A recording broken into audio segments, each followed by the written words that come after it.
Ka një grup njerëzish që nuk bëjnë vaksina dhe nuk marrin ilaçe dhe që nuk kanë autizëm. Janë komuniteti Amish. Nuk kam dëgjuar asnjë rast. Kështu u shpreh presidenti amerikan Donald Trump gjatë fjalës së tij teksa ndaloi përdorimin e paracetamolit gjatë shtatzanisë, sepse sipas tij ndikon në autizëm. Por kush janë Amishët që u përdorën si një argument nga Trump?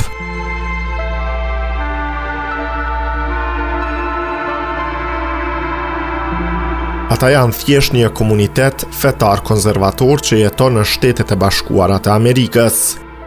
Amishët bëjnë një jetë të thjeshtë dhe nuk kanë përqafuar modernitetin e kohës në asnjë sferë të jetës. Nuk e përdorin teknologjinë, nuk vaksinohen, nuk përdorin medikamente dhe sëmuren shumë rrallë. Amishët janë cilësuar si komuniteti më i shëndetshëm në SBA dhe sipas studimeve ja cilat ishin arsyet se pse ata sëmureshin rrallë. Nuk vaksinohen, konsumojnë ushqime që i prodhojnë vetë.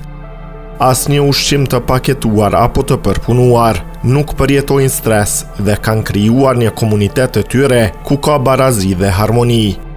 Jetojnë njësoj siç kanë jetuar amerikanët para 300 vitesh, por nuk dihet me saktësi nëse në këtë komunitet nuk ka sëmundje apo raste me autizëm sepse ata nuk kryejnë vizita, kështu që problemet shëndetësore dhe ato zhvillimore mund të mbeten shpesh të pa identifikuara. Popullsia Amishe ka emigruar disa shekuj më parë në Amerikë nga Evropa. Ata përbënin një nga grupet kristiane anabaptiste me rënjë në reformimin protestant në Evropë në shekullin e 16. Por nuk ranë dakord as me katolikët dhe as me protestantët në disa pika dhe dolën si lëvizje me vete që u quajt anabaptizëm. Amishët përbëjnë një popullsi krejt të veçantë të Amerikës me zakone e tradita që e dallojnë nga e gjithë popullsia e saj. Amishët kërkojnë të jetojnë të shkputur nga botat si një mënyrë për të ruajtur pastërtinë e besimit të tyre dhe respektuar traditën e mënyrën e jetesës së stërgjyshërve të tyre. Amishët nuk përdorin makina, elektricitet dhe kanë parimet e traditat e tyre, të cilave u qëndrojnë besnik.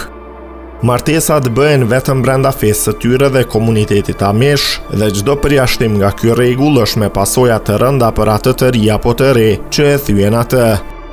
Ai ose ajo shkishërohet dhe braktiset nga familja dhe shoqëria për jetë. Amishët, ndryshe nga shoqëria amerikane, njohin e respektojnë të tjera vlera. Ata respektojnë identitetin e grupit mbi atë të individit, bindje mbi iniciativën individuale, modestinë për uljen mbi krenarin, kooperimin mbi independencën.